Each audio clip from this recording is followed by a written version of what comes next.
Will doctors get bitter because we prefer advice from Twitter? More Americans agree to swap their doc for WebMD.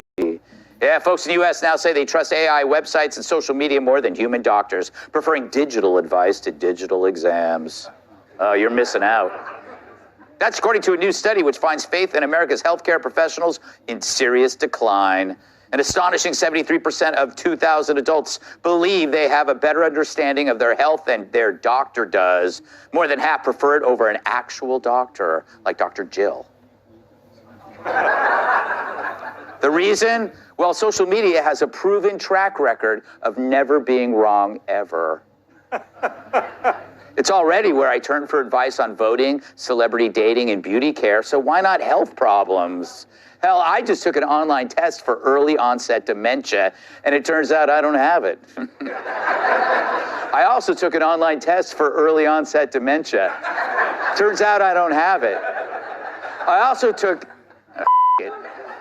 But there's also convenience and the desire for a second opinion, and no ice-cold stethoscope pressed against my delicate nipples.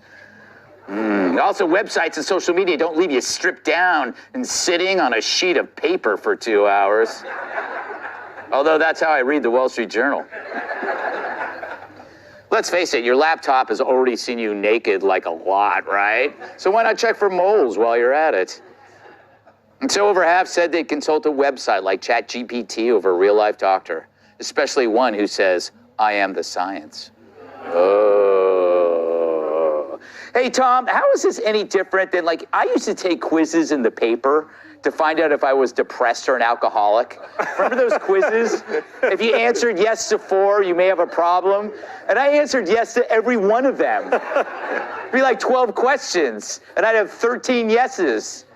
Do you find this concerning? Yeah, but you probably learned something from that quiz, right? Yes, I did. Maybe insight that you didn't get at your doctor. So, no, I believe, and I think these are two separate things. It said people trust AI and the internet more than their doctor. I don't trust AI because AI's got the same problems as the medical industry. It's all pumped full of the nonsense facts that, you know, that got us into COVID, okay?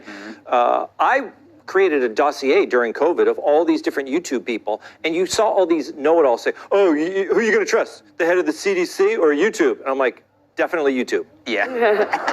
Definitely YouTube. I mean, you can find much better doctors on there. Did you see that woman who runs the CDC? She's a total idiot. Yeah. She's embarrassing. And Fauci's an idiot. Now, there are some specialists. I think if I have, if I were suffering from kidney disease, I would want to go to a kidney specialist. But I think the future is, I don't think it's AI, but I do think it is more personalized medicine. I don't like what happened. I don't like these big hospital systems. I don't trust the medical establishment. So yes, I'm going to keep seeking out alternative medicine and YouTube and Twitter. I like it. I'm a kidney specialist. That's right. How do you know that I'm not? I mean, you could be, Greg. Yeah, strip. Hey, Jim, did you ever, and be honest, successfully diagnose anything off the web? Yes. I'm embarrassed. I was suffering from erectile dysfunction. It was just a brief 11-year period. And I went on to the web and it said, you're not a real man. Got it. No, I think people like to Google around too, and you can kind of find a more palatable answer. And you can also, that is kind of a statement about how impersonal most doctors are. Right. They get you in, and you're out. Whereas you can Google what you want to Google and read it and feel like you're learning something. I think it's a combination, but I have a couple of doctors that I really trust. And again, I don't trust necessarily YouTube or anything because to me, that's just, I can do a YouTube channel and I don't know what I'm talking about. Yeah, you give like deliberately bad advice to thin the herd. Yeah. Trust me. You're hungry? Have a bullet. Yeah. Lee, is this more about the loss of trust in a lot of our institutions? Well, you mentioned Fauci. I mean, that definitely contributed to it. People were being told by their government, this is just what it is. We were so desperate for information when COVID first hit. We wanted facts. We wanted to know what was going on. We're all locked out in our house. We want to know what's going on outside. And the government kept giving us a certain line of advice, and then they would change the advice. And we're like, well, we all saw you do that. And they wouldn't even acknowledge the shifts. And then you have people in your life who are getting fired because they're making a personal decision, say not to get the COVID vaccine.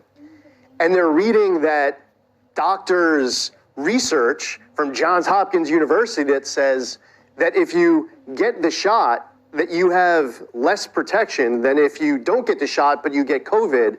I mean, you're firing that nurse and that teacher and that law enforcement. There was an erosion of trust over COVID where I'm not surprised that it has impacted, this survey or people searching elsewhere for answers.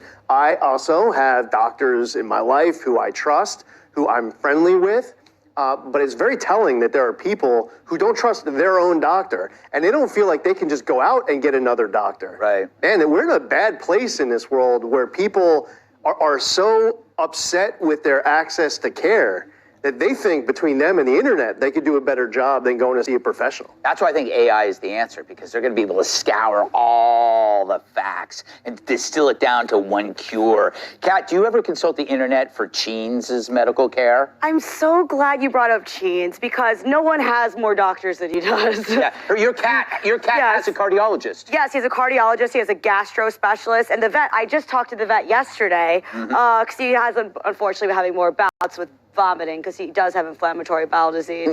But I trust the vet because, yes, she cares about animals, but also she wants this cat to live. Right. Because once this cat dies, there's a huge chunk of income that's no longer coming into the vet anymore. I mean, I will put this cat on a ventilator if I have to. Yeah. They know that I will do anything to let this dumpster animal, who's not even a nice cat, I might add, except to me, live one more day. I will do it. Sign me up. And she knows that. I don't know what the normal service is, but when I call, I get a call back from the head of the practice within an hour and a half. Yes. And when he's on the phone with you, he's already on like a golf club website. No. They sent an employee who is also a vet to live in our home while we were on vacation in Spain to make sure that Cheens would be okay. Oh my God. So I don't trust all doctors, but I do trust my vet and Cheens' entire healthcare team. There you go. Shout out to them.